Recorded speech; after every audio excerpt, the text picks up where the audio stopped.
Obunu gini kama chozunu Imana chukwa kosi womo Onyele miu Nyelu yumi What am I looking for? See my God, he don't bless me, oh. He give you me, give me you. Obunu kife la chasha so Obunu kife me chasha me my baby, you know, say you go love for me. Hey, yeah. I do go. I could go. When I call your name, Shakara for me. Oh, Roma, I will be your Romeo. You go be my Julie.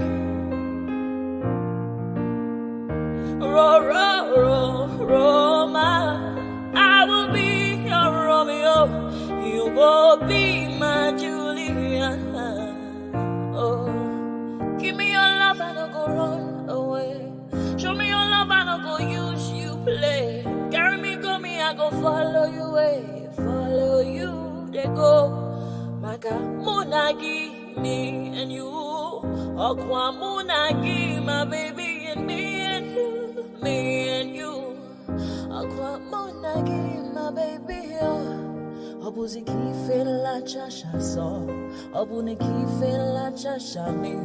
My baby, you know, say you go love me. I do go. I could go. When I call your name, Shakara for me. Oh, Roma, I will be your Romeo. You go be my Julie. Yeah, Roma, I will be your Romeo. You will be my Julia. Oh, Roma, I will be your Romeo. You will be my Juliet.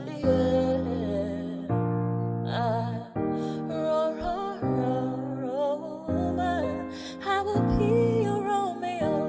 You will be my Juliet. Obuzi kife la chasha so, Obuzi kife mi chasha me. My baby, you know, say you go love me. I do go. I could go. When I call you, Shakara for me. Roma, I will be your Romeo. You will be my Julia.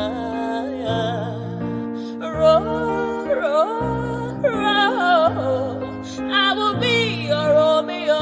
You will be my Julia. Oh, yeah. When you go to major parts, they live as if they are in the jungle. Lagos is Lagos. It is not jungle. You either obey our law or go to your own jungle. How is it that Nigeria is struggling with the issues it's struggling with, but some of the smartest people in the world are Nigerians? Yeah. I think most people have mischaracterized the true cost of corruption. I don't think the most expensive line item in the cost of corruption, right, is what it's done to the economy.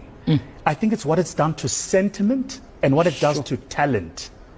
In other words, when you corrupt a system, those less deserving get opportunities to which they are not deserving. Entitled. The problem is that those who are deserving pick up a little green document called a passport. They get on a plane and go elsewhere. And they leave. Because what talent does, when you distort this thing about effort versus reward, is talent goes where it will be rewarded. If you looked at the top 100 investment bankers in Wall Street today, you'd find a healthy percentage of them are Nigerians. The top brain surgeons in the world today, healthy percentage of them, Nigerians. The top investment banking lawyers in the world today, healthy percentage of them, Nigerians. Sure. What does that tell you? How is it that Nigeria is struggling with the issues it's struggling with. But some of the smartest people in the world are Nigerians.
Okay now. Okay.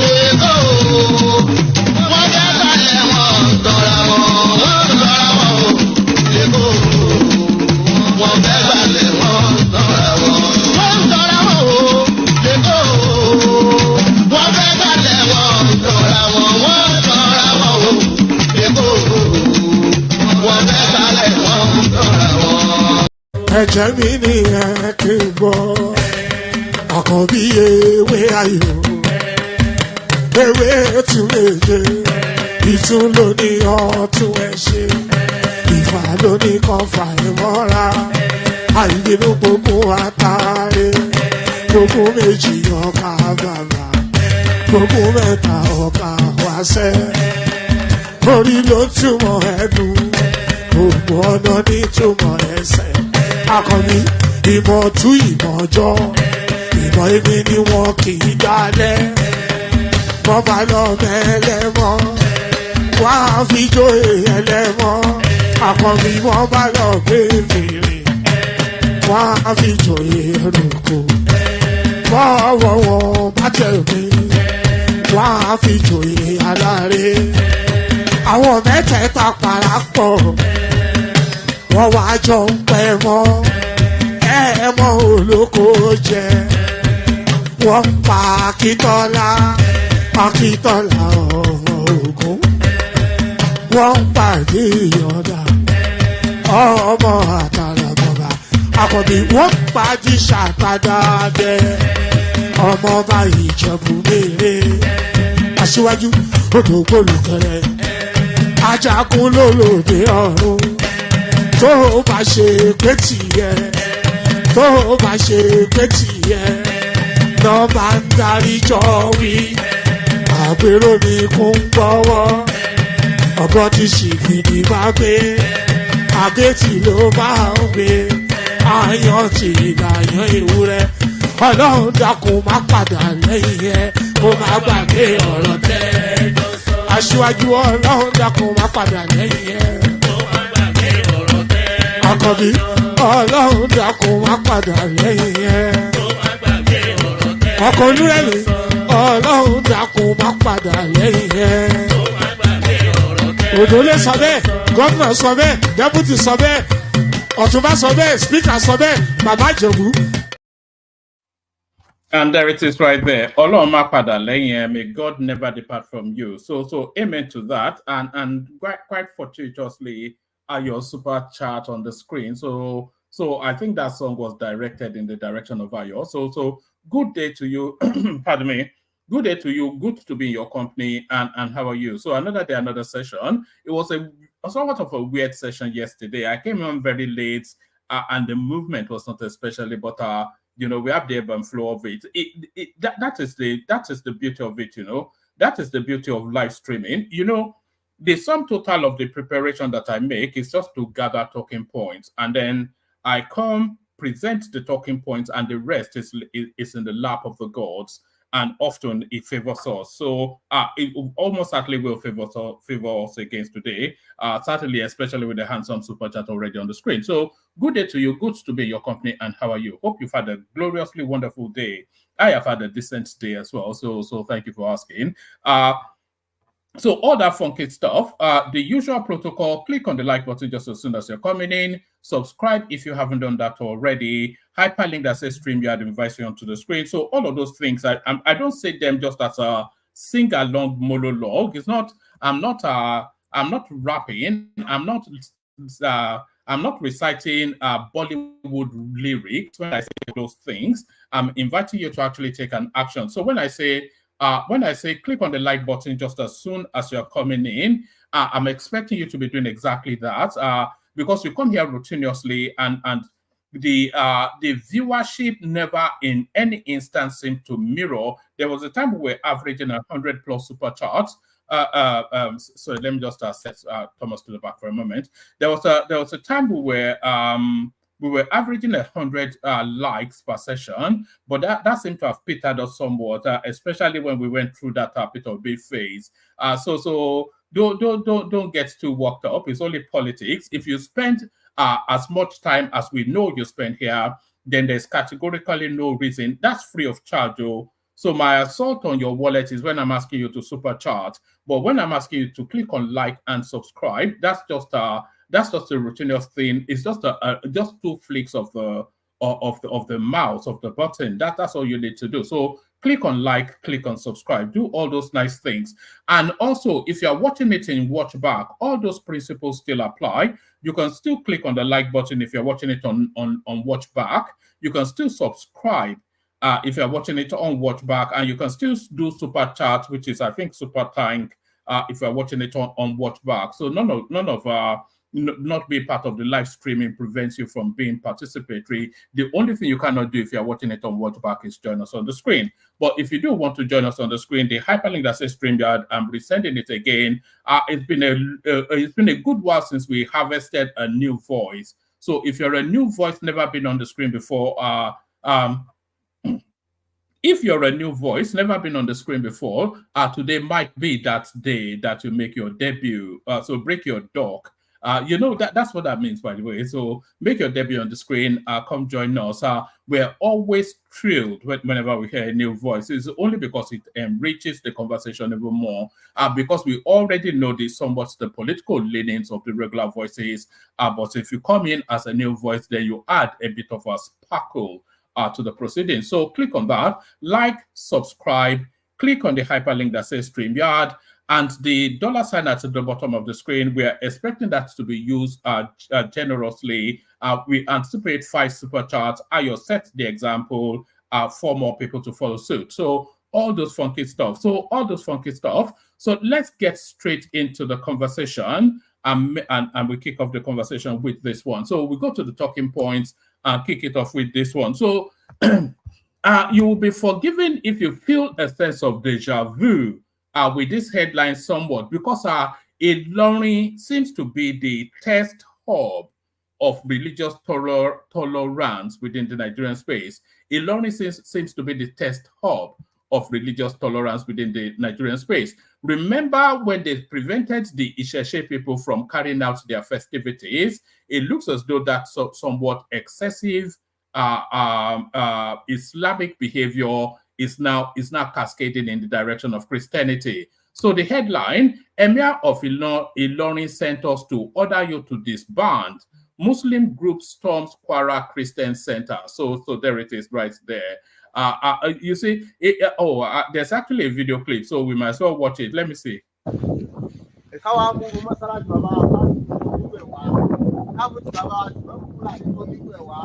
káwọn bàbá ṣètò bàbá káwọn ti bàbá wa yìí bàbá tó ní ìwé wa káwọn ti jì í tí bàbá ṣe àárín ní tọkọ lé tí kò mú wa káwọn ta kò ní tó ní ìwé wa àti gbogbo àwọn àtọ́jẹ sí bàbá ìgbàlódé àtúntò ní tí wọ́n fi lè wò lé pé gbé eléyìí síbẹ̀ àbá ìyá tó ní bí ìyá àbáwá máa báwa àgbàlagbà láti bá àbáwá kí ló kọ tí ẹ gbé kámẹ́rà sí wọn létí àbáwá láti náà ní ìpín sọ́jà Abdulaziz láti bo láti ọlọ́jẹ àti àfáwá kí ló kọ yín àwọn ọlọ́jẹ bàbá mọ́gàjì ọlọ́jẹ kí ló kọ Abdulrasheed láti léwo láti ìlú wo mọ́mọ́tì ń béèrè ìlú Ìlọrin àfáwá rèé Muhammad Taofik láti Ìlọrin nílé wo ìdí ìgbà ní alóore àbí ní pàtàkà àfáwá rèé Yusuf olóko àwọn àgbàlagbà ìlú wo láti alóore nílọrin ẹ̀yin kọ́ bàbá wa Abdulateef ẹ̀yin kọ́ ìyá wa Wasila ẹ̀yin kọ́ ìyá wa àṣà ìlú wo ìlú Ìlọrin ẹ̀yin kọ́ bọ̀dá wa Abdulaziz nílọrin so wọ́n ṣe rí àrí pé gbogbo àwa tí à ń wò wá rí pé ó kọ mùsùlùmí nítorí wáyé ànílẹ́nu gbogbo kọ̀ yíyan Ìlọrin bàbá ọlọ́jà tuntun mú láti kọrin eléyìí sí lókọ bàbá ọba ìlú Ìlọrin ẹ̀já pé ṣé ìwúlẹ̀ kan náà. a dúpẹ́ lọ́dọ̀ Ọlọ́run ìwáyà yẹn wa lónìí òun ní kìjikìji tá à ń gbọ́ pé mọ́ṣáláṣí kan bẹ ní Alálùbọ́sà nílọrin tí wọ́n sì ń ṣe mùsùlùmí ní wọ́n sì ìsìláàmù bẹ́ẹ̀ wọ́n sì ṣe kírísítẹ́nì kọ́lá àwọn tó ń ṣẹbọ. àwọn ará pẹ̀rẹ̀ méjì. àmọ́ nínú mẹ́ta tí wọ́n wí gbogbo ẹ̀yin tẹ́ ń wò wá tẹ́ ń pariwo pé kí là ń wò a rí i pé wọ́n ń ṣe ṣọ́ọ̀ṣì nínú mọ́ṣáláṣí pọ̀ tí ó sì gbọdọ̀ ṣẹlẹ̀ nínú ìlú yìí. léè tó já sí wípé èèyàn lè sọ pé òun kọ́ mọ́ṣáláṣí ó máa kí òun bẹ́ẹ̀ àmọ́kẹ́ pé yóò wá ní òun fi mọ́ṣáláṣí ṣe ṣọ́ọ̀ṣì èdè lọ́rùn. mọ́ṣáláṣí ó wà lọ́tọ̀ ṣọ́ọ̀ṣì ó wà ní ọ̀tọ̀ nígbà táwa gbọ́ bàbá ọba Ìlọrin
Sorry, have I been speaking to myself all the way through?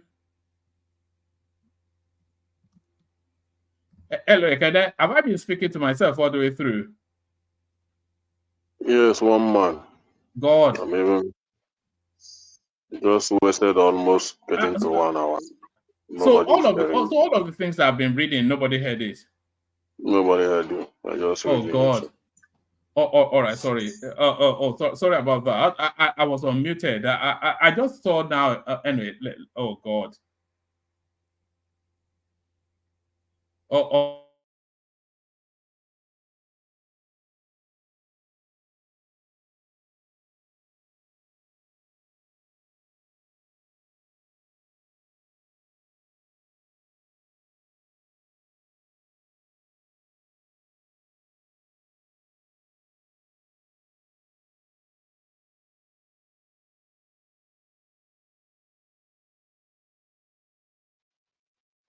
One man, are you reading? Nobody is hearing you again now. I'm not sure who is muting me. Can you hear me now? You I stay can hear there, you now. you stay there, Ken, and if I go off, then tell me. So let's go back to it again. Emir of Ilorin sent us to order you to disband. Muslim group storms Kwara Christian Center. Members of an unidentified Muslim group recently stormed a worship center that plays host to both Christian and Islamic services in Ilorin, the Kwara state capital. The group members, who said they were acting on the instruction of the Emir of Ilorin, Dr. Ibrahim Sulugambari, revealed that the worship center was originally a mosque, but has been housing worshippers outside of the religion. They were led by a man referred to as XYZ, who declared that such practice is an anomaly that would not be tolerated. So the religious intolerance in Ilorin, so that one. And I gave a long and extended essay on so many stuff. So we're going back to the KYC now.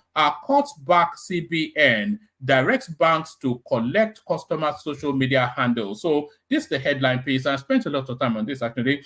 The Federal High Court Lagos has upheld a new Central Bank of Nigeria CBN regulation that requires financial institutions to demand and collect social media handles of their customers as part of standard Know Your Customer procedure. In a ruling on Thursday, May the 16th, the presiding judge, Justice Nnamdi Dinga, said the regulation is not a breach of the rights to privacy of bank customers. Justice Dinga struck out a suit filed by a Lagos-based lawyer, Chris Eke, seeking a declaration that the regulation as contained in Section 6.6, subsection A4 of the Central Bank of Nigeria Customer Due Diligence Regulation 2023. Eke said the new CBN regulation is undemocratic, unconstitutional, null and void to the extent that its inconsistency with Section 37 of the 1999 Constitution. Oh, so mute yourself a little bit. Mama, hold yes. on, please. What's going on now? For almost 30 minutes. Yes, no audio. Yes, Ekene told me that. That's why I started again. Oh, yeah, that's right. Yeah, go on. All right, brilliant. All right. All right. You threw me off my stride there.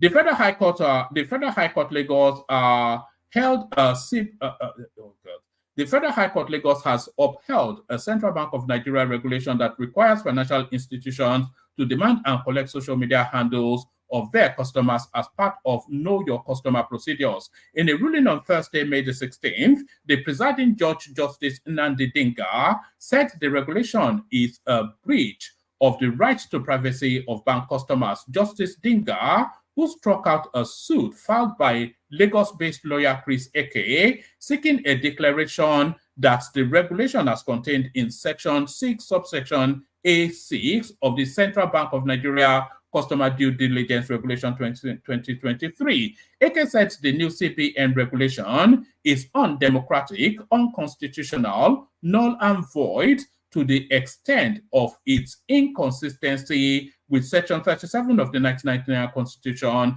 of the Federal Republic of Nigeria. The applicant had asked the court to grant an order of perpetual injunction restraining the central bank from enforcing the regulation which requires financial institutions to request customers' social media handles as part of normal bank customer due diligence requirements. The CBN, in its response to the suit, filed a notice of preliminary injunction challenging the competence of the suit. The Apex Bank also disagreed that the regulation constitutes an interference with the private life of the applicant as claimed. In his judgment, Justice Dinga held that the notice of preliminary injunction had merit, and he subsequently struck out the suit. The judge... So I'm not going to give you the fullness of everything else because I read so much and I didn't even know I wasn't speaking to anyone. The judge said, in his view, a social media handle is the same as the provision of an email address, phone number, and other means by which a potential customer of a bank can be contacted or due diligence or due diligence to determine if the person is fit and proper for the bank to do business with. As such, the regulation does not amount to an infringement of the right to privacy. So that's the nonsensity of that judgment, of course.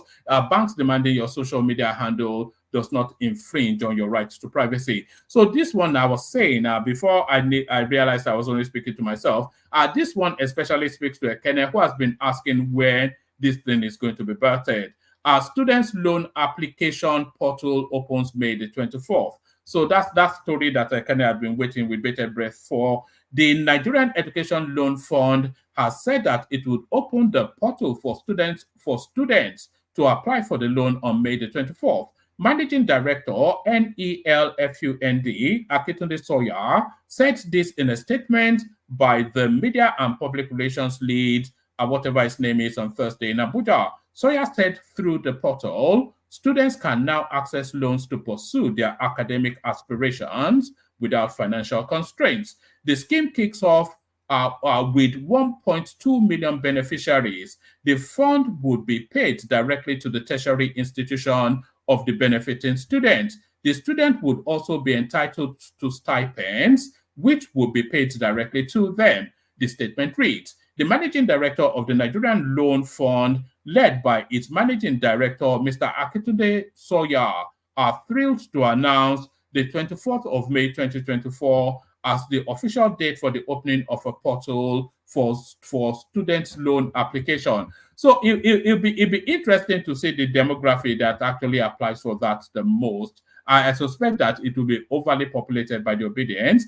This marks a significant milestone in the commitment of President Bola Tinubu for fostering accessibility and inclusive education for all Nigerian students. Through the portal, students can now access loans to pursue their academic aspirations without financial constraints. The portal provides a user-friendly interface for students to submit their loan application conveniently. We encourage all eligible students to take advantage of this opportunity to invest in their future and contribute to the growth and development of our nation. So there it is. So that one is for you right there, Kene. I'm just going to give you headlines for most of what's left. Because I've read so much and given so much analysis, I didn't know I was still talking to myself. Fresh leaks exposes secret posh properties owned by Atiku, Ekweremadu, Ojikalu, other Nigerians in Dubai. So a good 20% of the net worth of Dubai is Nigerian money. No doubts about that. If you don't believe me, go to Dubai and go to the gold souk. Yes, go to the gold souk. They will tell you, they'll speak to you in Yoruba, you'll see Nigerian flags there. The whole of the money buying gold in Dubai is Nigerian money. Just in 36 speakers back state police. So the state police system, of course, it has to go through the individual houses of parliament of all of the states, and it looks as though they are already on board. Speakers of the 36 House of Assemblies in Nigeria on Thursday endorsed ongoing processes by the National Assembly to provide, let's do that again. Speakers of the 36 House of Assemblies in Nigeria on Thursday endorsed ongoing processes by the National Assembly to make provision for state policing in the nation's constitution. The speakers made their resolution known at the end of their meeting in Abuja. The two chambers of the National Assembly are working to further alter some provisions of the 1999 Constitution. So it looks as though that state police is being somewhat fast-tracked. So we've already had a look at that. Let's have a look at this. 2027 polls. Ohaneze cautions Obi against relying on Northern merger. So you can't fault him for trying, but it's always a fool's errand because the Northerners play their politics differently. If you all remember what happened to Rotimi Amechi, they went as far as to give him a chieftaincy title. He gave them everything, including a railway to Niger Republic, and comments the hour, they just threw him in the dustbin. And that is what Ohaneze is cautioning Obi about. 2027 poll, Ohaneze cautions Obi against relying on Northern merger. So let's just leave that at the headline. We've already done the Ilorin bit, so let's move on from there. Dangote refinery seeks 2 million barrels of U.S. oil. So the Nigerian the quota of oil are being allotted to Dangote by Nigeria. It's not sufficient enough to satiate its capacity. This is the second tranche, I think, it's buying from the Americans. Dangote refinery seeks 2 million barrels of U.S. oil report. So let's just take a soupçon of this one. Nigeria's newly constructed Dangote refinery, Lagos, is seeking to purchase millions of barrels of U.S. crude over the next year as it ramps up processing rates, Bloomberg reported on Thursday. According to the report, the plant has issued a term tender for the purchase of 2 million barrels a month of, so it's not actually a one-off, but 2 million barrels a month, because the quantity that Nigeria can supply him, it cannot satiate the capacity of that refinery. Nigeria's newly constructed Dangote refinery, Lagos, is seeking to purchase millions of barrels of U.S. crude over the next year as it ramps up processing rates, Bloomberg reports. According to the report, the plant has issued a term tender for the purchase of 2 million barrels a month of West Texas Intermediate Midland crude for 12 months beginning July. So there it is. I think that's sufficient enough from that. Let's give you this one. Economic hardship.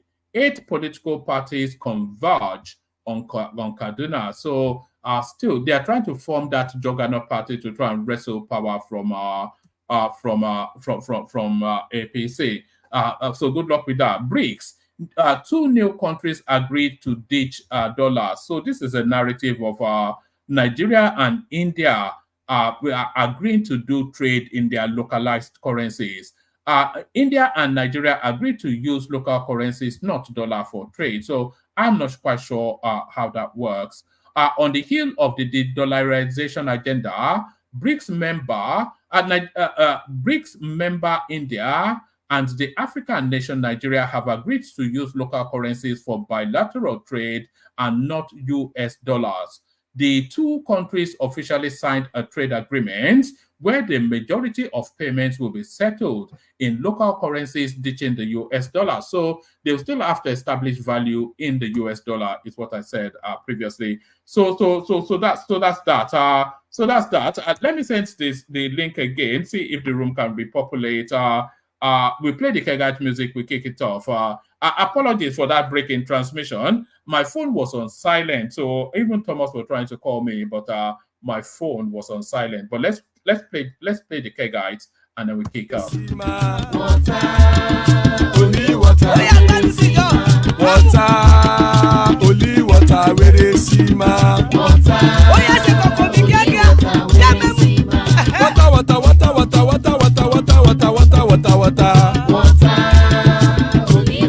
where they see ma. Hapa o naido, hapa o naido, hapa you don't come o.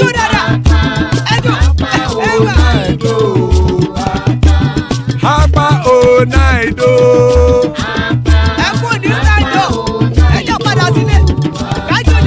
Oro kẹ̀kẹ́ ẹlẹ́mù yé o. Ilé sọ́dí kẹ̀kẹ́ ẹlẹ́mù ré o. Hobby master kẹ̀kẹ́ ẹlẹ́mù ré o. Chief White Latif kẹ̀kẹ́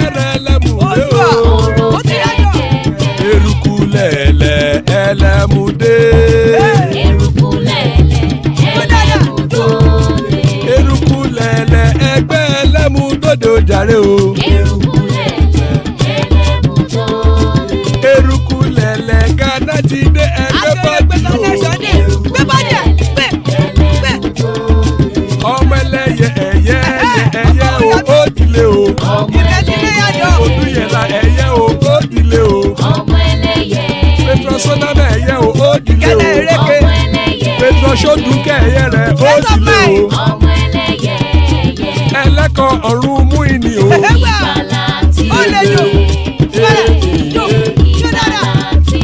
Àkùkọ ọ̀run méjìkọ.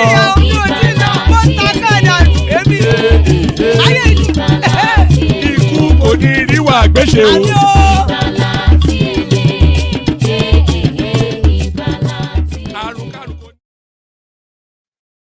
So there it is. May that have nothing to do with us. So Kenya with us, as you already saw, Adande Koko here as well, as you see now. So we kick it off with the two of them. Hopefully the room continues to populate as we carry on. Kenya, we kick it off with you. So the student's loan is now on board. You've been asking about this for a good while now. Kenya?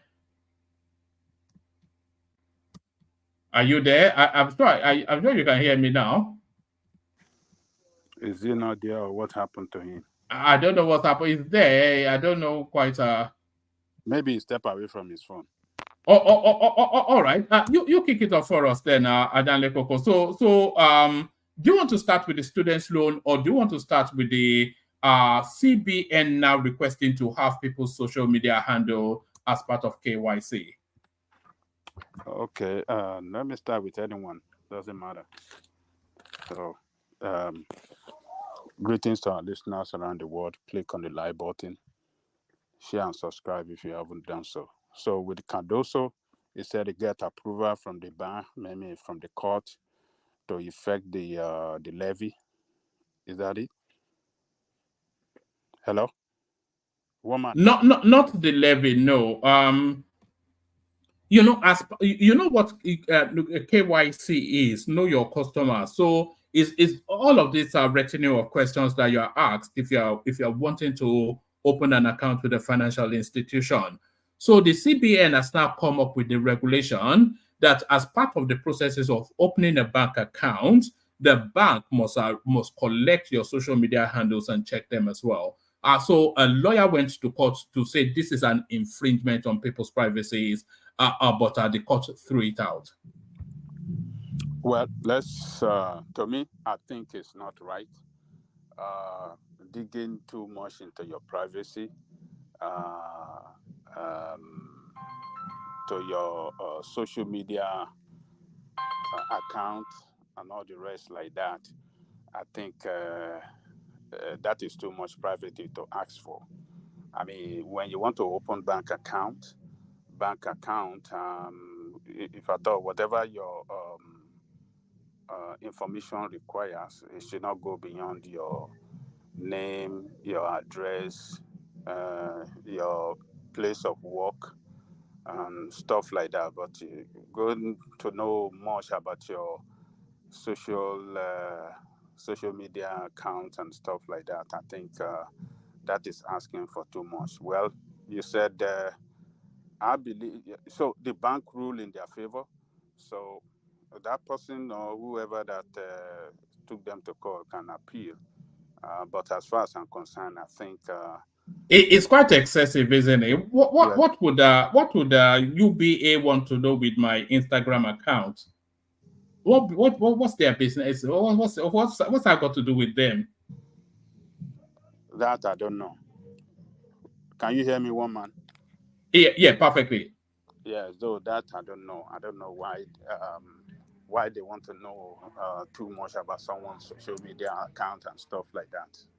I don't know the rationale behind it. Maybe they cannot speak. You see, when they are taking, government should be able to tell the citizen, reason why they are asking for talk or where they are taking step, But the way it is now, we don't know the rationale behind it. They should be able to explain. Maybe it can be reasonable and people can listen. I mean, people can show understanding with them. But the way it is now, I think it's too outrageous. I think I'm not on board with it. I'm not in support of it at all. Would they be asking for? Would they be asking about your state? It just seems so random and unnecessary. And the judge, it was equating it to asking for people's email address and telephone number. There are no the clue is in the word social now. It says it's no different from asking for your phone number and your email address, and therefore it's okay. Yeah, and the reason why they ask for email address is to furnish you with important information concerning your bank account, or if they, you know, if they're trying to communicate with you, through your email. So that is easy. And what's the point of your social media? Would they, on the way forward, would they even ask of the state of your health? They want to know if you have diabetes or you have high blood pressure, or what is going on. This is outrageous, and I think it's just it should be we should speak up against it. It's unreasonable, totally unreasonable. I don't know. So that's the way I see that. I don't. A lot of things that people in position of power are trying to do in Nigeria are looking very senseless, totally senseless. This is totally senseless. Your social media accounts. So if I want to open an account now, they want to know if I'm on Twitter, I'm on this, I'm on that, and I mean that's my privacy now. That's my life. I should be able to, It is very much a privacy issue, isn't it? Oh yes, yes. What does my bank want to do with my Facebook? I don't know. Do they want to see pictures of my children, or are they looking for hot babes, or what? I mean, you know. I think they what I can suspect they're trying to do is I think the what do you call this national security office, or what do they call it? Do you think they are starting to harvest too much data from us in Nigeria? That is what they're trying to do. The national security office, or what do they call you have to link your phone to your NIM and link that to your bank and link your Instagram and Facebook. So from their office, they can monitor your life. That is what they're trying to do. And when you try, it looked like a way of stifling people's, voice. If they have all your information, your social media account, and you happen to be a very outspoken on social media against the government, they can easily go after you. They can frozen your account. They can deal with you in a very mercilessly way. I think that is what they're trying to do. So I think that is illegal, and we should stand up against it. So it's totally illegal as far as I'm concerned. That's my take on that. It's totally illegal. All right. Let me take you to this space. The much anticipated, now birthed students' loan application portal opens May the 24th. So 1.2 million students start your applications immediately. So this is a real paradigm shift within the Nigerian space. If that system works as it should, then in perpetuity, nobody needs to really. They will pay your fees and give you stipends as well. So another major move. I think when we come to the anniversary of this guy, he will at least have some things to point to. This is a wonderful program that will give the opportunity to the children of the poor to have, education of higher learning without thinking of the cost, so I think when they so they said they're going to open it up in later in the month, right? They said they're going to open up. Yes, the 24th. It's just barely a week, isn't it? So I think we'll be waiting forward. We'll be looking forward to that day. We want to see how many Nigerians are going to apply, how many Nigerian students are going to apply for it, and that will tell us how much Nigerians value education, how much I will certainly be forwarding this information to my people that I know they're about to enter that. Everybody have heard it. Look, woman, this is not. They will probably crash that system. That system will surely crash. Even those are the villages. They already aware of it. Information like this quickly spreads. Like so. On that very day, how many people that apply will tell us how important that this program is, how important it is.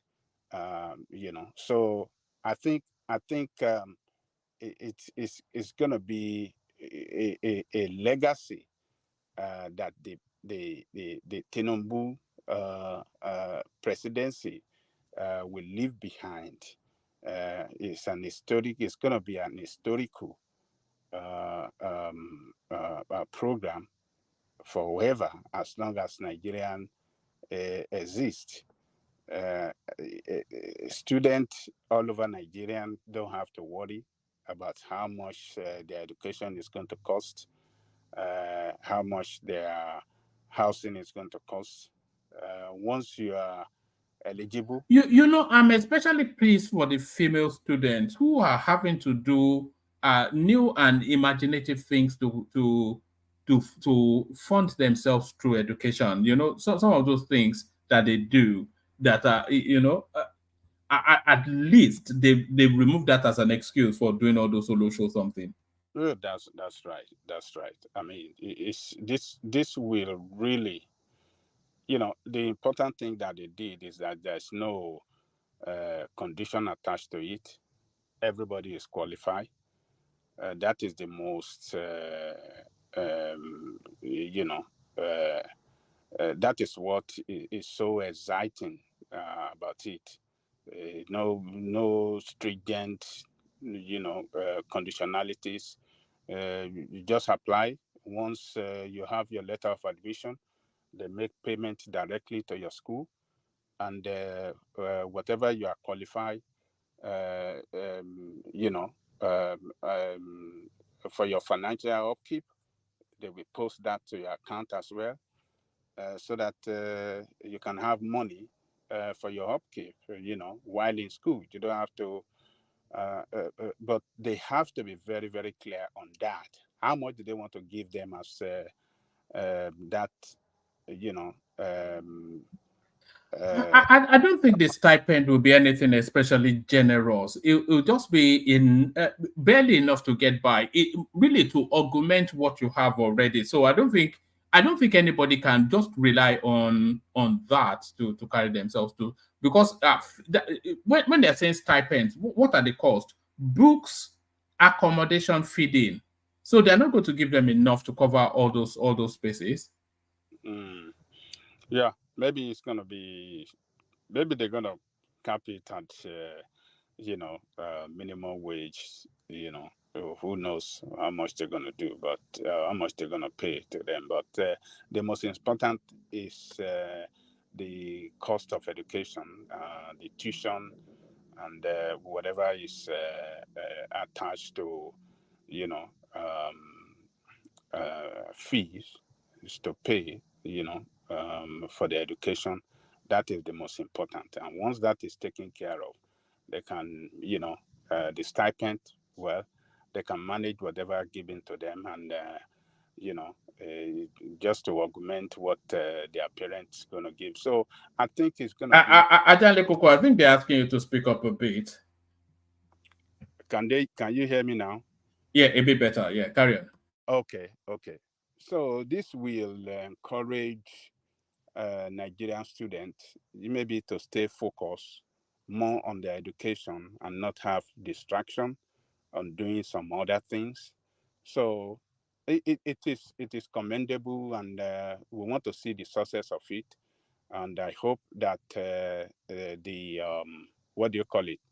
The portal will be ready for millions or maybe thousands of Nigerian students that will launch into it on that very day.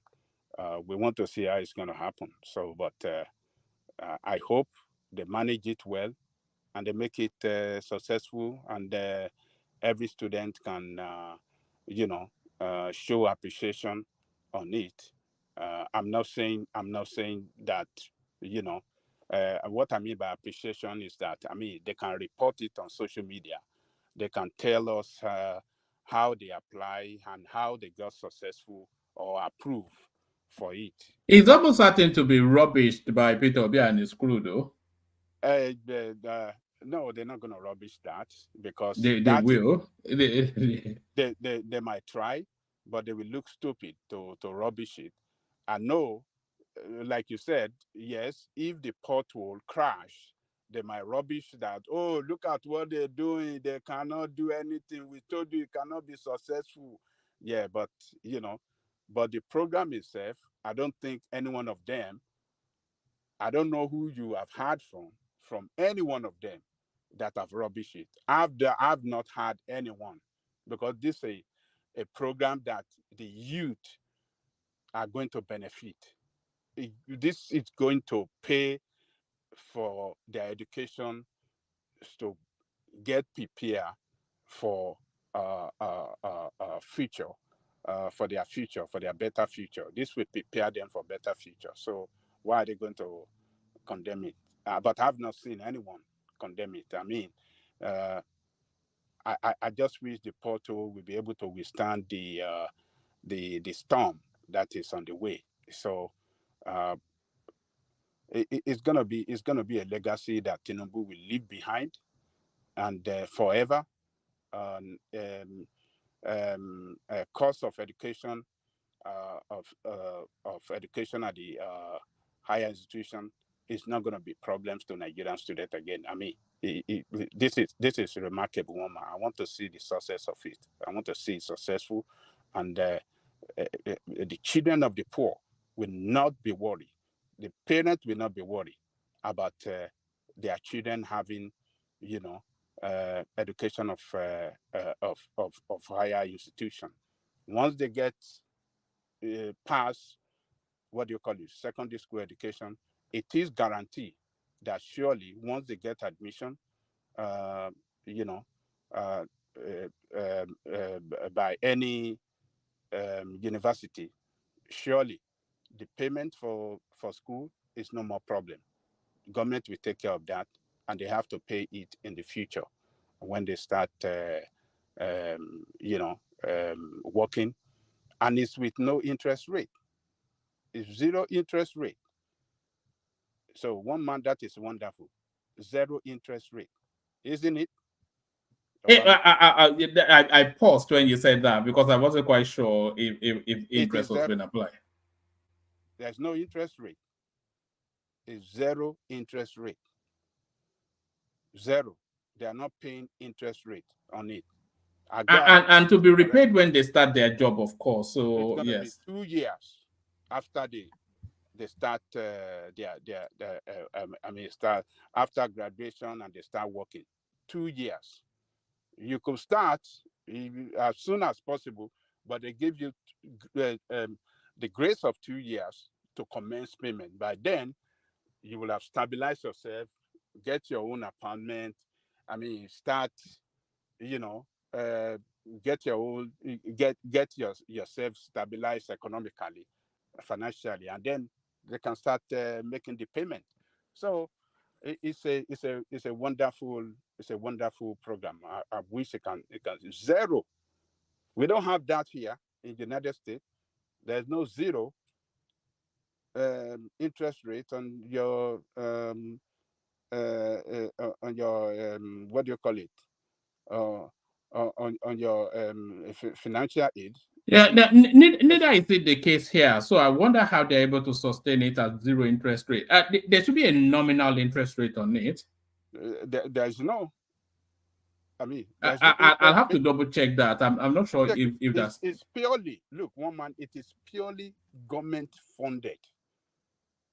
There's no bank funding this. It is not bank funding it. Yes, but still they should apply interest rate of some sort, like a nominal interest rate. Just for the sustainability of it and to ensure non-payers. I think it's going to be funded every year. You understand, by the government. But at some point it should be able to be self-funding. When about two sets have come out and they started repaying, then that money can recycle in perpetuity. But then interest has to be applied for the percentages that are not able to repay. Well, I think the moment they privatize it, give it to banks to handle, I think they will start paying interest. But for now, for those that are going to enjoy it now, it is zero interest rate. If I'm saying something wrong, somebody can correct me. But that is what I read about it. Zero interest rate. I could be wrong. Yes, I'm not sure about that, but I'm saying it shouldn't be zero interest rate, is what I'm saying. I think I like it for being zero interest rate because they are paying back this money. It is our money in the first place. You know, it is our taxpayers' money. We know all that. We're talking about sustainability. So let's say, for instance, so the first tranche now is going to be about 1.2 million people. So let's say about 300,000 are not able to repay, and do they write that off as a loss, or do they ensure that by having a nominal interest rate on it to cover that eventuality? Well, I think since they have mapped out their strategy in collecting all beneficiary information, including their VIN number, their NIM, and possibly maybe their passport number and stuff like that. I don't see how some people want to, take that loan and run away and don't pay it. It's going to be difficult. But I'm not talking about running away. I'm talking about being unable to pay. There's some people that will do it and then they will japa. There's some people, they will not even find employment. There's so many reasons why enough of their own doing that a lot might not be able to pay. I agree with you. But, the only way you cannot pay, if you have not gotten job, they cannot force you to pay. But the moment you started working, they will surely deduct it from the source. But it is. Let's see how it's gonna. I believe on the way forward, they will come out with more. They will attach some. Maybe they're going to attach interest rate to it. Maybe they're going to give it to private, banks, to handle it, other than the board that they constituted now, that is handling it, that is going to handle it rather. So let's see how it is going to look like on the way forward. But at the moment, I think I like it without the interest rate. It is good. It's a way of showing, giving to the youth. What I mean by giving to youth, I mean supporting them to have education, pay for their education, even though that it look free now, it is not totally free. They are going to pay this money back in the future when they started working. I mean, so I'm on board with them for making it zero interest rate. I mean, it's a social program for Nigerian youth. So why charging them interest rate on it? The fact that over here in advanced countries that they are charging interest rate on student loan, it doesn't mean that we have to do the same. We just have to make sure that we have people that are disciplined, managing it. We have they have information of the beneficiary. They have it and they update it adequately in such a way that they can, you know, get that money back as soon as you are working. So I like it. I don't want any interest rate be attached to it. We don't have to be thinking in the way that like too much of this Western life style and the way things is done in the West. We don't have to think that that is the same way it should be done. Where in Nigeria or in any part of Africa. No, we need to support our children, to have that education. So this program will definitely give them that strong support to have education. And the good thing is that they will pay back this money in the future at their convenience when they are making money. So I'm not a supporter of interest rate, woman. Let's leave it like this now. All right, brilliant. Let me take you to the next headline then. 36 speakers back state police. So I'm not quite sure if it's had the second reading in Parliament, but certainly, because of course, it has to be endorsed by all of the state houses as well before the constitutional amendment takes place. But that state police, it looks as though now I won't be surprised if it passes through and becomes a thing before the end of the year. So, what are you making of the headline on the screen? I mean, it's clear that it's surely going to pass through. 36 speakers represent the assembly of each house, and as well as what the people of every state stand for. I believe all the governors of in the federation, I think they want state police so that they can fight insecurity that is constituted by criminals in the bush, that constituted, a menace to people going to their farmland to farm and to live good life in their villages. I think it is clear that across the country is a united front. This statement is a united front, for state police. So that is the way it looked to be. What we should be doing, or what the assembly and the top should do, is to come out with a strong policy as to how this can be managed, how they can manage it in every state of the federation in such a way that the governors who are going to be in charge of the state police will not abuse the use of those state police against the interests of the people. They will not politicize it. They will make sure that they strictly what is strictly set up for, in which is to, secure, ensure security in that state is achieved, and not politicize it to harass, molest, humiliate their political opponent. That is what they have to work,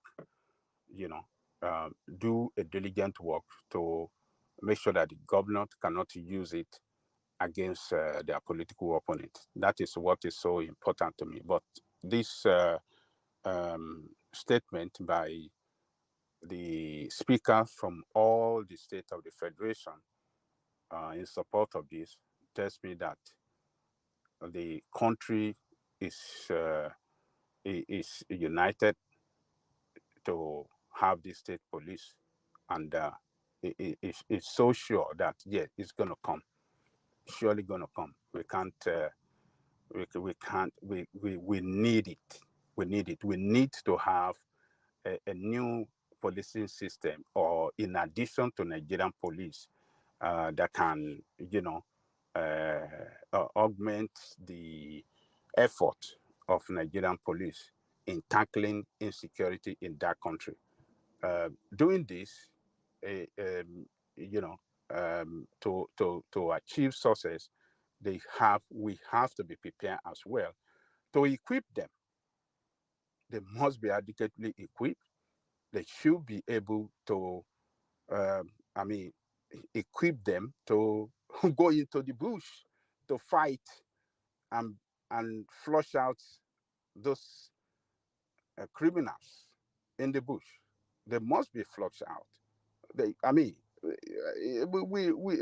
country is structured well, politically, and if they follow that structure well, they can fight insecurity. Each local government, if we allow local government to function well, alongside this policing system, I think yes, we should be able to defeat this insecurity in Nigeria. So it's clear now that everybody wants it, and let's wait for it to come. And I hope they're going to be very honest and honest with it in the way it's going to work. They're not going to politicize it. That is what I'm afraid of. I don't want them to politicize it and use it against political opponents.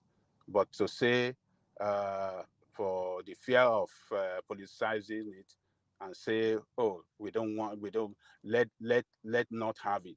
I think that is not the right decision. The right decision is that let us have it, let us make it work, let us fight against politicizing it, but we must have, state police, because Nigerian police is very ineffective. They are not sufficient enough in terms of the number to fight insecurity in that country. So state police, we augment them and we make it work. Security management in that country work effectively and efficiently as well. So let me leave it there. All right, brilliant. To the next headline on the screen. 2027 polls, Ohaneze cautions Obi against relying on northern merger. So we all know how the North play their politics. The House always backs itself.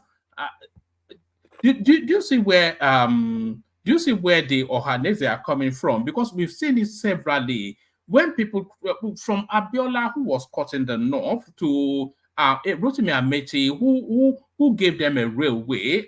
These people, they will only ever make decisions in their own interests. So all this borehole politics that Obi is playing, Ohaneze are inviting him to pause for caution. What are you then making then of this pause that Ohaneze are inviting Obi to take? Well, they said it to be very cautious of. Repeat it again, one man. What did they say? 1 month.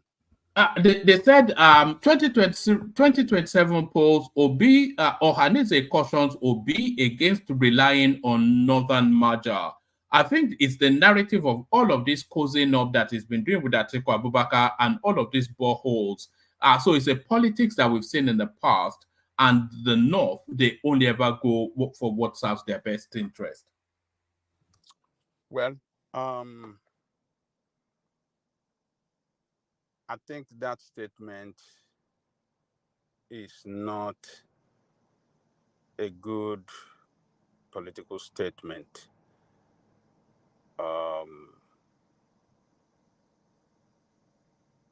Obi cannot win the presidency of that country if it doesn't align, if it doesn't form alliance with the North. So what do they want him to do different if they don't want him to rely on the North? What should they do different that can get him to the position of presidency? I don't know. Obi is a politician. He should be able to align with any group in the North that have the same political ideology with him or aspiration to capture the presidency. So I don't know why they're making this statement. To me, I think it sounds divisive to me. They shouldn't be making statements like this. They should encourage him to go further into the North, to make alliance into the North with political organizations that can make it possible for him to realize his political dream. So it's a divisive statement. It's not a good statement. Do they think that only the Igbo land can get him winning in Igbo land alone? No. They are going through historical antecedents to caution him. Because you are right to say that nobody can win, especially the presidency in Nigeria without the North. But if it's playing this politics, they're telling him to proceed with caution, essentially. Because of course, we know how the North play their politics now. They're never going to go against what is not in their best interest. And Obi in 2027 is not in their best interest. So they're just asking him not to get overly excited by all of this borehole politics that is playing. Well, whether you like it or not, whether they like it or not, Obi must make friends with the North. Those that are genuine and not genuine. Politics sometimes can be, in Nigeria, it's a business. And business carries some risk. So the risk in the game, in the business of politics, is that some will be loyal to you, some will not be, some will be deceitful. You, whoever that is a practical politician, along the way will be able to know those that are reliable in every part of the country that can work with him. So for him to be cautious, I don't know how they want to define that word cautious. If you want to be too cautious to know who you want to play, you that doesn't have base, you don't have base at all, you know. So I don't know the way they want to define that cautious. So I think what they should advise Obi to do is to go deeper, to make more friends, to get closer. Because when you don't get close to them, when they don't know you, they can't associate with you politically. Tinubu today, who is the president, have been coming a long way. He make friends with a lot of Northerners for many years. They develop good friendship. They develop confidence in him. And that is why they work hard for him to deliver the North for him against their own son, who is Atiku. He defeated, if you put the vote in the North side by side against that of Atiku, between him and Atiku, Tinubu had more vote than Atiku. What made it possible is because of long-time friendship with the Northerner. Sacrifice.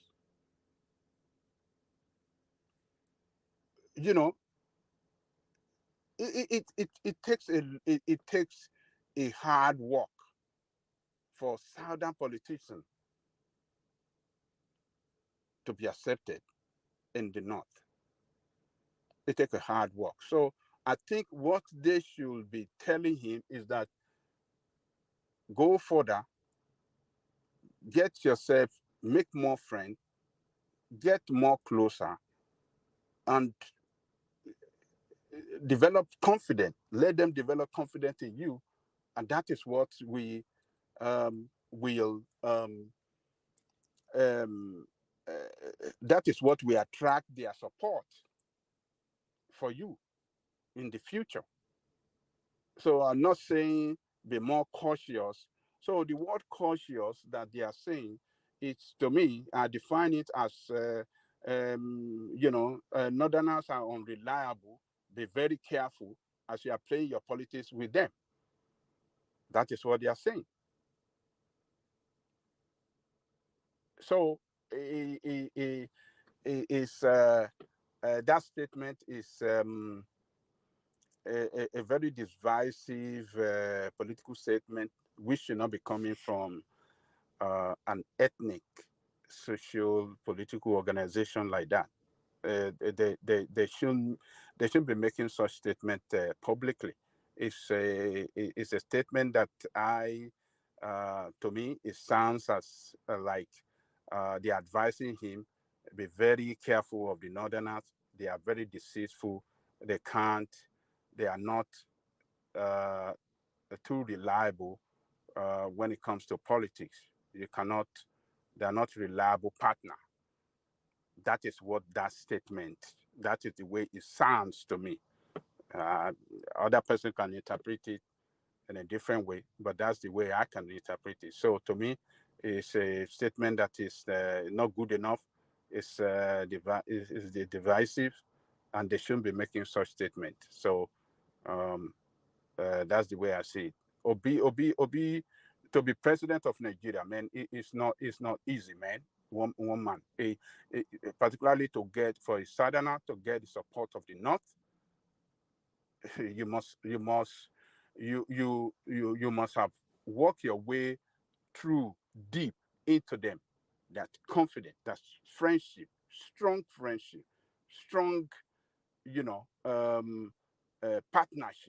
and you must have developed it with them, and that is what can really give you their support. Obasanjo had a very strong partnership with the North.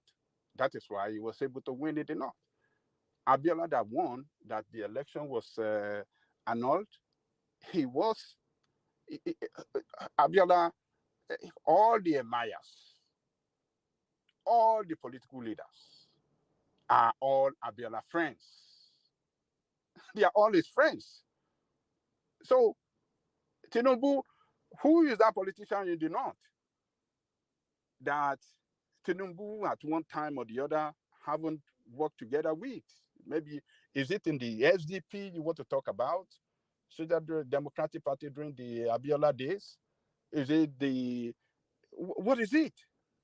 He has worked, he walked deep into them and developed that partnership, that good friendship, and it's a hard work. So they should be advising Obi to work hard to penetrate into the North and make friends with them and develop that, good friendship with them. That is what can. He's a Christian, and they've done it before for a Christian before. Obasanjo was a Christian. They voted for Obasanjo twice. So people cannot come and tell me that, oh, the Northerner, they won't vote for Christian. That's not true. They voted for Obasanjo. Obasanjo is a Christian. So they can vote for Obi as well if Obi play his politics well and align with the political shakers in the world that can give him that vote that is required, to win the presidency. So Ohio is for that statement, I think they got it wrong. It's not the right statement that should be coming out from an ethnic organization against another ethnic group. I think it's divisive, and somebody should tell them it is wrong. And I'm telling them on this platform, it's wrong. It's not the way, to say it. They say it wrong, and maybe they can do better in the future. So let me leave it there, one man. All right. To the headline on the screen, Dangote refinery seeks 2 million barrels of U.S. oil. So, and it's not a one of 2 million, by the way. It's a 12-month commission of 2 million per month. So, it's the narrative that the quota that Dangote is getting from NNPC is not sufficient enough to satiate that juggernaut edifice that he has put up in Lagos State. So what are you then making then of Nigeria now being a net importer of crude oil? Woman, it is shameful that with abundance of oil we have in Nigeria, we fail to develop the capacity, to even satisfy. I think it may well be to do with the quota system. I think they can't get past OPEC. It might well be an OPEC thing, that they're only able to pump X amount. I don't think so. I think we are not producing enough. We are not even reaching our capacity in OPEC due to insecurity in the region where, what do you call it? Insecurity and theft in the region where we get this oil. The old pipeline are destroyed. They punch hole and are destroyed at one point or the other. So we cannot really even pass the crude through the pipeline to any part of the country.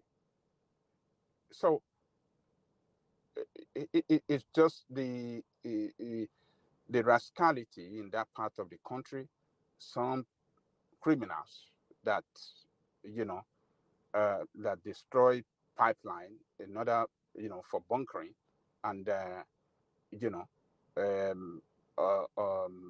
to carry out oil theft are responsible for all this problem, and Nigerian states too that have failed to manage that. Do you think OPEC will allow Nigeria to because Dangote sells to the international market. It's not just there to satiate the domestic market.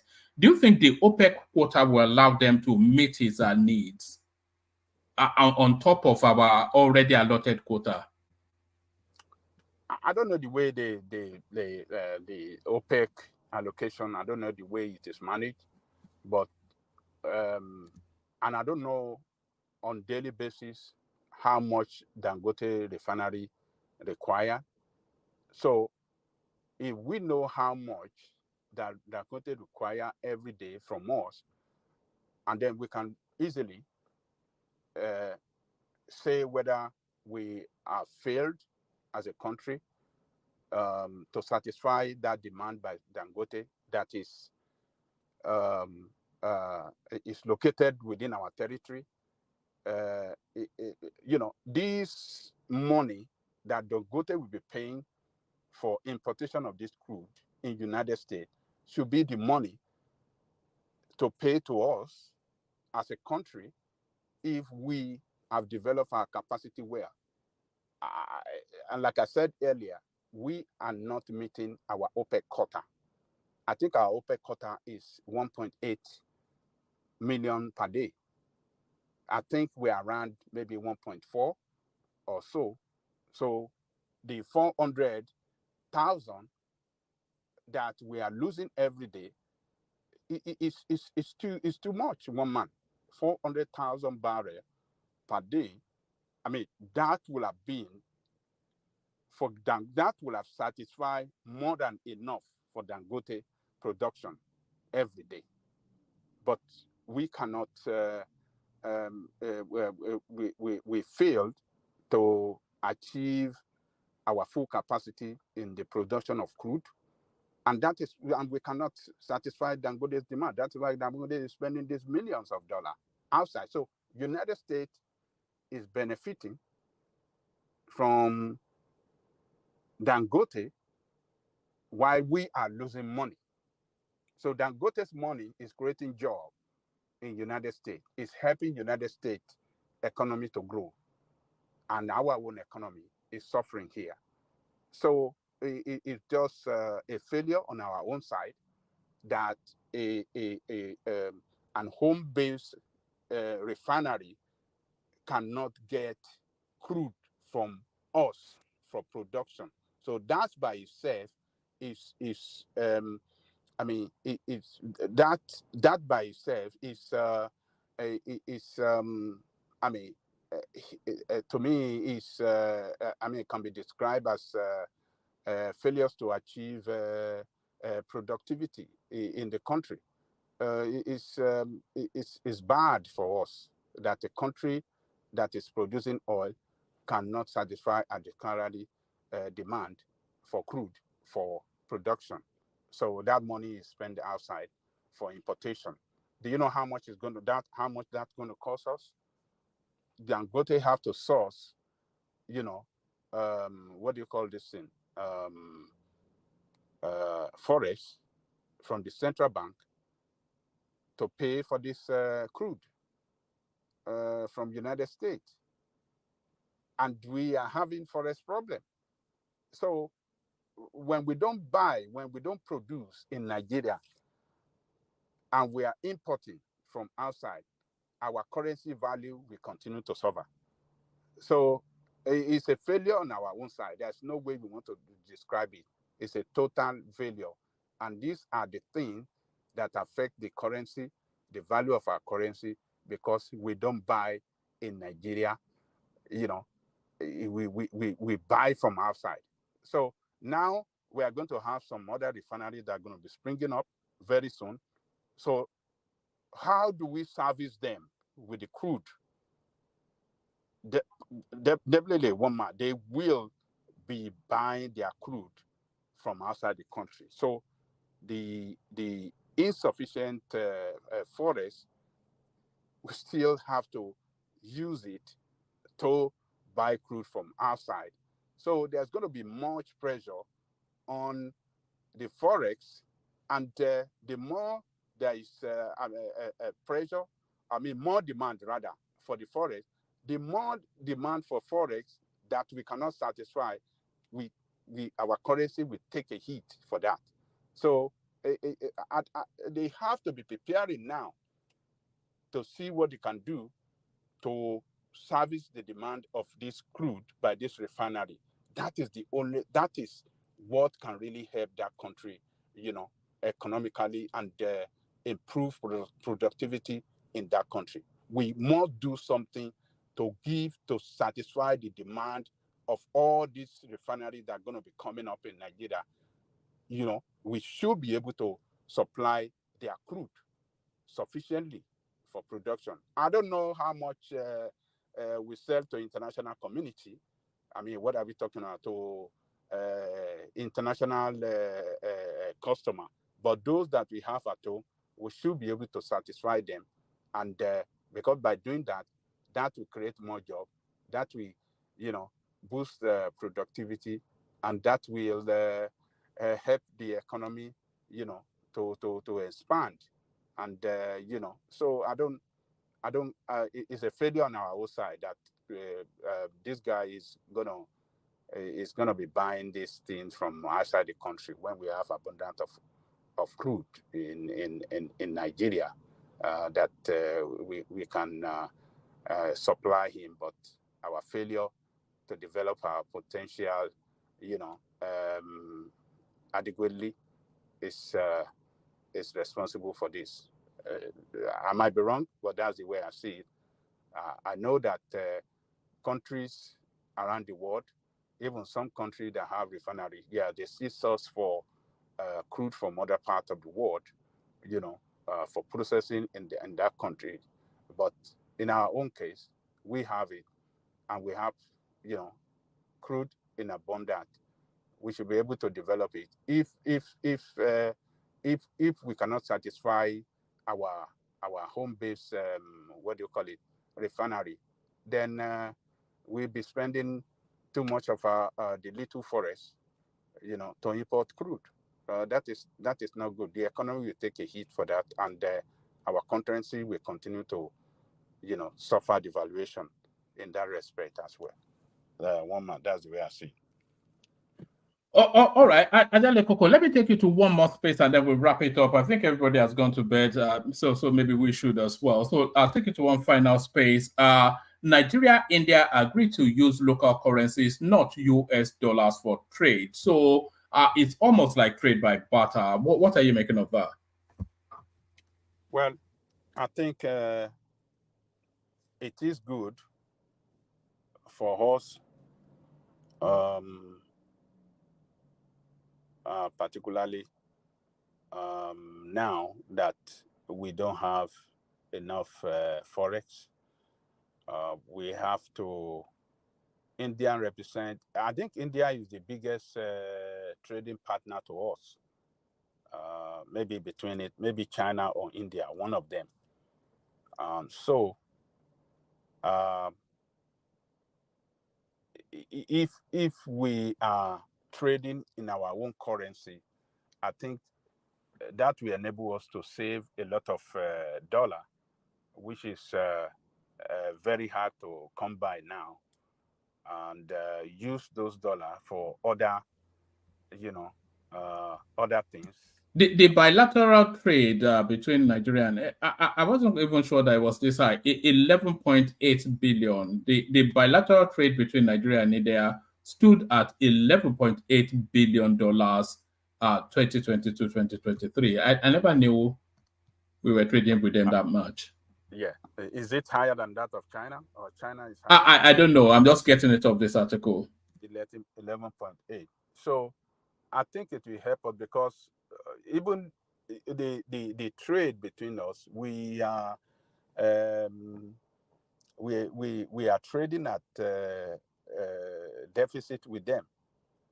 They are trading at surplus with us because I think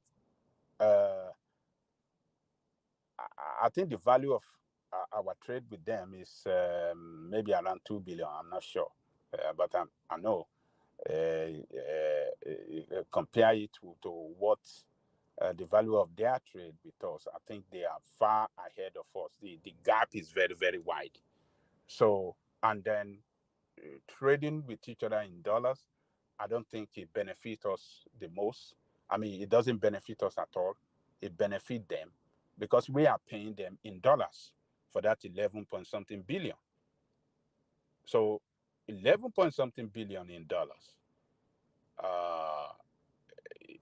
In this time that we don't even have the dollar, that we are shopping around the world for dollar, we are begging for loan for dollar to run our economy, to develop infrastructure, to do things, to do that. I think whatever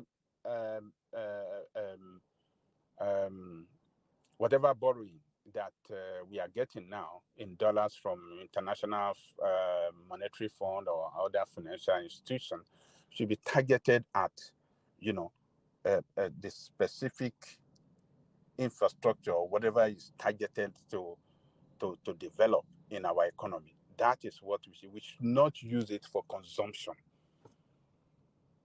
This 11 point something is for consumption mostly. Yeah, some could be for maybe raw materials and some other things, but most of it, I believe, we will be. I mean, was for consumption, and that is not good. We should be using,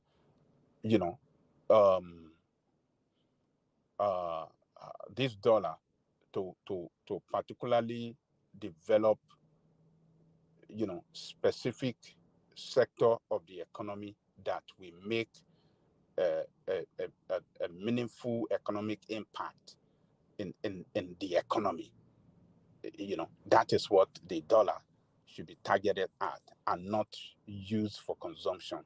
So trading in our currency with India now, I think that will boost our what do you call it? The value of our currency, of our naira, because when there is demand for naira, it definitely boosts its value.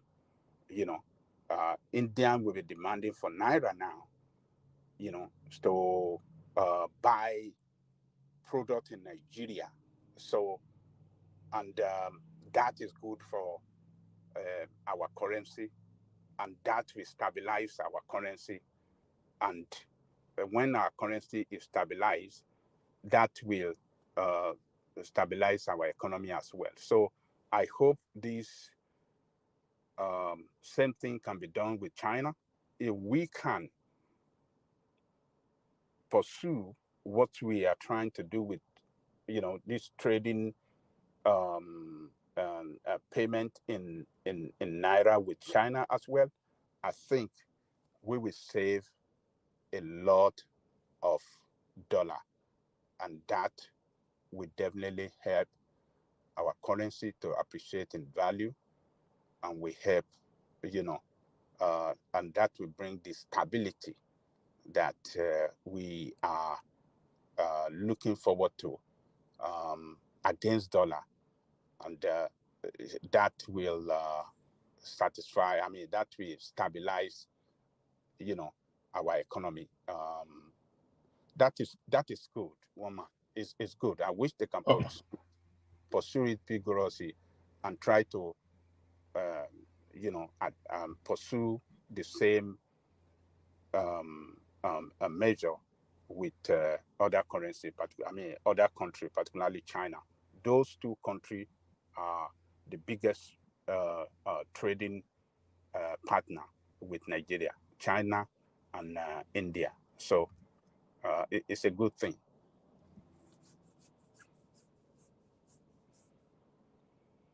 Wama, you there? No, I am here.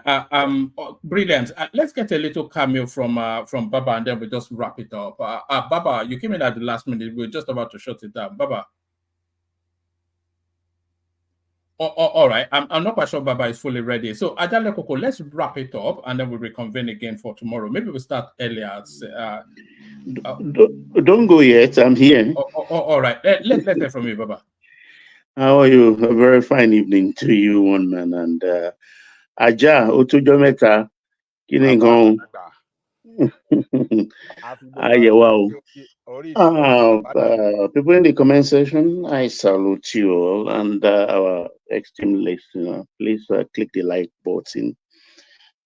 This news from India, actually, the news is emanating from India, so it excites me because it's not something on any of our news portal at all. So that makes it at least genuine in my own estimation.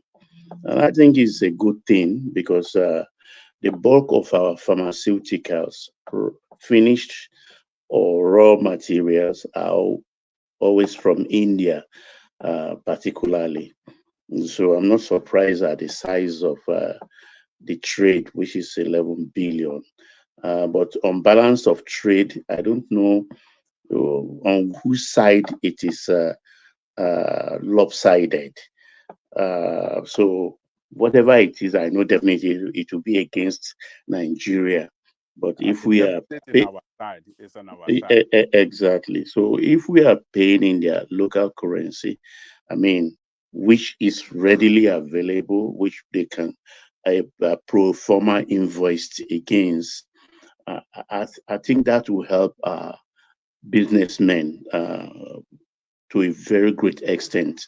And I think we had something like this as far as 3 years back during that Buhari's administration, that awful administration. I don't know why they didn't follow up. Lawyer Falano, SAN, has been very vocal about that. He educated the government up to the need, because between China and Nigeria, I think is about 22 billion. So it's actually double that of India. And if India is part of BRICS, China is part of BRICS, and they are cutting side deals, I think we should vigorously and rigorously pursue this also with China to make the ease of business very possible for our importers for the necessary raw materials, not finished goods, raw materials particularly. So I think that's why I've always talked about the BRICS thing, that it's not something Nigeria should be eager to line up behind at the moment. It's early days yet. You can see people like India, China cutting their own side deals. And Putin, I think, is in China at the moment and stuff like that. So a lot of things going on in the BRICS. So I'm happy that we've not joined that bad bandwagon like I've always advocated for. So that is very good. I think this coming from India, I'm very happy. I know the Indians are very aggressive and they are very, very serious. It would have even been better if, like in Jonathan's time, they are the highest importer or buyers of our crude oil. And NNPC somehow messed them up. And they are not there to play. So they have to quit and look elsewhere. And since then, they never turn back again. So it would have been better if they've been being a customer of NNPC. But unfortunately, we lost their customs and things like that.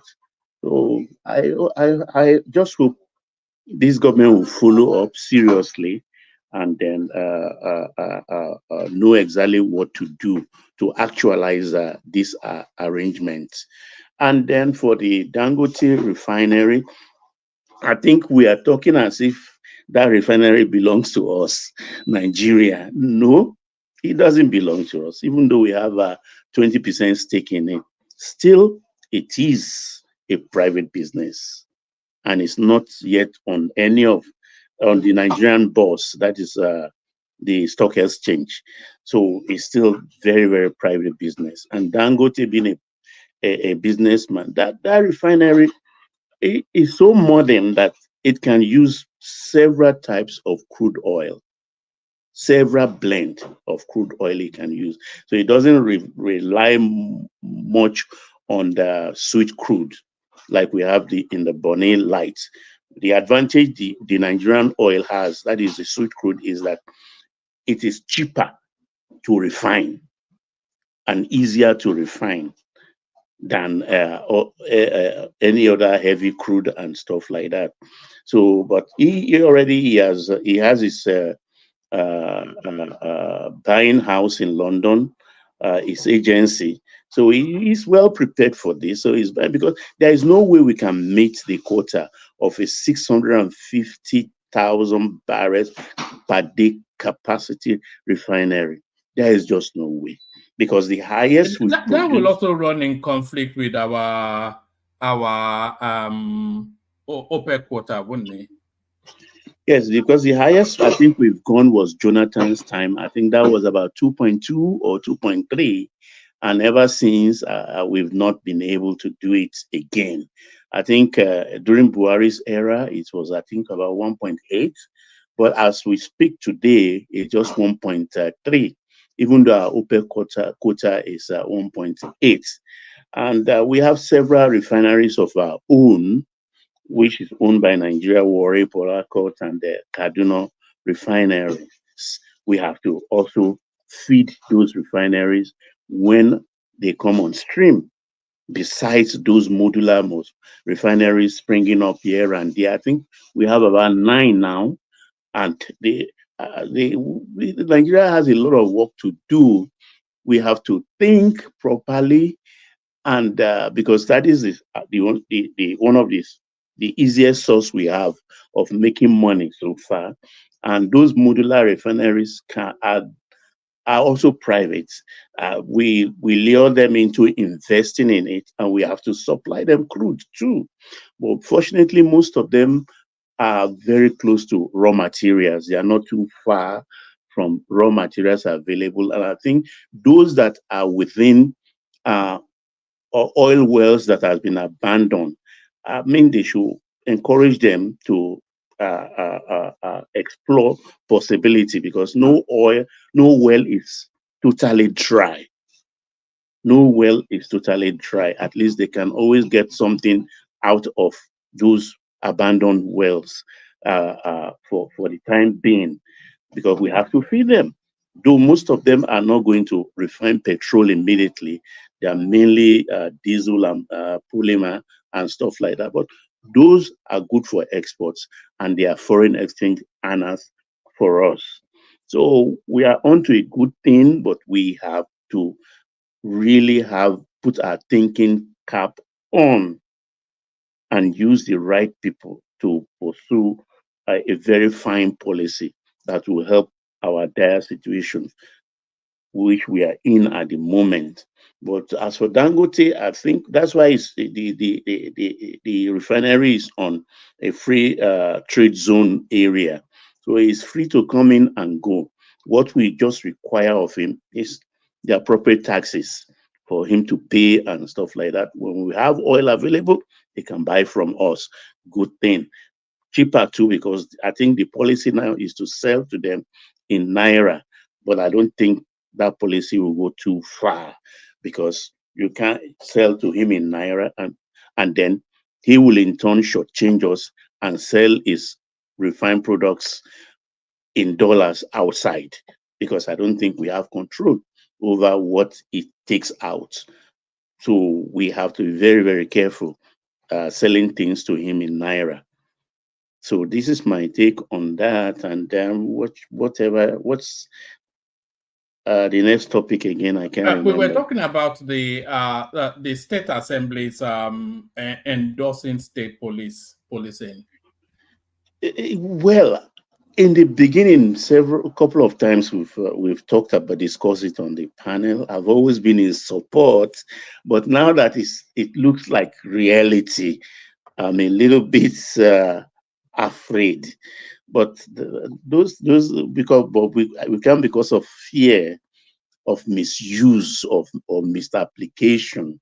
and say we will not try it, because something you have not tried, you cannot say 100% how it's going to pan out. So I'm all for it, but in also doing it, the federal government, I think, should also relinquish the power for states to have their own prisons, because you cannot have your state police feeding the federal prisons with overload of prisoners and detainees and things like that.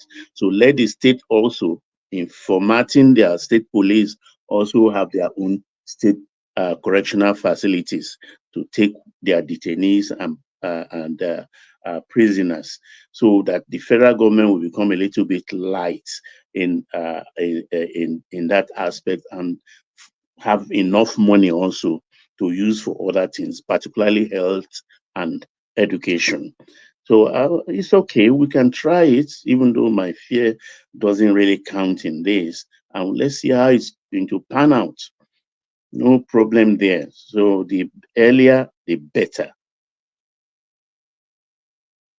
So one minute. All right. Let me give you one more. The students' loan thing, it comes on stream in a week. The 24th of May is the date that has been announced. Yeah. Happy days. And you know, Emirates is coming for their first flight is 1st October. That's Emirates Airline. I saw that in the news cycle as well. Yeah, so that's very good. For the state listing, I think why I advocate for 3% interest rate. Knowing the government is in charge, quite all right. They have a board headed by Gemovia and several others. There will be staff to be paid and everything. So that 3% will cover administrative costs like paying the staff and facilities for the staff. Maybe when they go out of station. What about hemorrhaging? How do you insulate for hemorrhaging? Because they will hemorrhage a lot of money from a lot of them won't be able to pay back. So how do you insulate for that if you don't charge? Well, it's a Nigerian malice actually when government does things and we think it's free. And I think in this case, our National Orientation Agency, I don't know what they are doing, because we still need education and re-education as to our civic responsibility when it comes to issues like this. Because if maybe the first batch, second, third milked it dry, what about all those people that are coming behind? You are going to deprive them of what you enjoyed. Just like those who are ahead of me enjoyed a lot of facility during their time, and which we didn't enjoy. What we enjoy, we didn't pass on to the following generations and things like that. For this student loan thing, we need National Orientation Agency to come in and do a lot of spotlight, to orientate our people, to educate them, parents, church. They should use churches and things like that to appeal to the conscience of the recipients that it is necessary. Don't try to short circuit the system. It is necessary you pay back so that the generations to come will continue to enjoy it. This is why I advocated for that 3% interest, just to cover the costs, so that the cost of buying vehicles, out of station allowance for staff members and things like that will not eat up into the principal sum upon which they are riding. So that should be a separate thing entirely. And because we have this, it's free money. It's not free money. They help you to get education that would have been difficult for you and your parents to actually have, because they're even paying you stipend for other fees and things like that. I mean, in most countries where things have even free, they don't have that. So it's a complete package, and we should be able to appreciate it, because it's when you are responsible to a lot of indigent students, you will know how difficult these things are, how they sweat, how they get they become very fretty when school resumes and they cannot meet up the funds, because some of the universities are merciless. They just don't give a damn for anybody. If you cannot pay, then you are not graduating and stuff like that. So it's a very good thing, but the recipients have to be told, they have to be responsible, because when they talked about them indemnifying the government by bringing in pastors or their village chiefs and things like to guarantee them, they kicked against it. They say it's too. Nigeria generally kicked against it. Oh, this thing is too stiff. They cannot meet this. They cannot meet that. Okay, they've made it very open now, and they are not saying. I think they will be smiling to hit the portal on the 24th, but they should know that they have to pay back. They have to pay back. We have to be responsible. We have to be responsible. It is not free. So this is my own appeal. And the National Orientation Agency, I think, has to come up with some ideas on which they can do some advertorials to educate our people, particularly parents whose children are enjoying, or guardians whose ward are enjoying this facility, that they make sure they pay back. If they cannot pay, maybe a kind of certificate that your employer have to sign when you get a job or something. There should be a link to when you graduate and get a job, so that the system can actually know that you have a job now, and the corporate bodies to have to cooperate and make sure that when they employ you, they want a certificate of clearance from the student loan bank to say, okay, you finish paying or you are still owing, so that those corporate bodies will help the government for recoveries and things like that. So there must be mechanism to ensure recovery, at least 90%, if not 100%. 90% will be a fair deal. Yes, woman. All right, brilliant. Do you want to take one more, or do you want us to wrap it up here? Okay, let's go. All right, let me just give you one more, and then after that we will have to wrap it up. Do you want to? Which one have you done? Oh yes. Do you want to speak on this one? 2027 polls, Ohaneze cautions Obi against relying on Northern merger. So it's only really because of the historical backdrop of that sort of relationship. You see, yes, they are right to caution him. I think they are pointing him in a different direction by saying this, because it looks like the statement is pregnant with other meanings. Because the North generally are very calculating, very astute when it comes to politics. They know how to play it. It is their field. It is something they feed upon and take advantage of. Because our political history is replete with, do I use the word betrayal from that side, or disagreement? Let me just put it lightly. Betrayal is a bit heavy, you understand. But if we have to think of recent happenings, I think the Wike thing and Amici is a very good example, because the Wike, I mean, he had the money, he was matching Atiku dollar for dollar, and he has Tambuwal in his corner 100%, because Tambuwal was to be his vice president, and up to the point the convention started, I mean, Wike was assured that he's going to beat him, because Wike really worked for it. He has set up that the chairmanship to the North way in advance. He had to betray Secondus to put the other man, Ayu, in front, so that it will be established, settled in law, that power has to shift to the South. Even with that double assurance, he went there assured that, okay, I got his name, but here they come. the Atiku factor. He wants to be president. And they did not give it to him. What did Tambuwal do on that day? Despite all the, I can prove it, but I know Wiki must have lined his pockets to line the pockets of other northern politicians. But on that ground that day, the ground shifted, and Wiki reeled back in pain. And even to the extent that he wanted the vice presidency so that he will not it will be a total loss for him. They didn't even give it to him.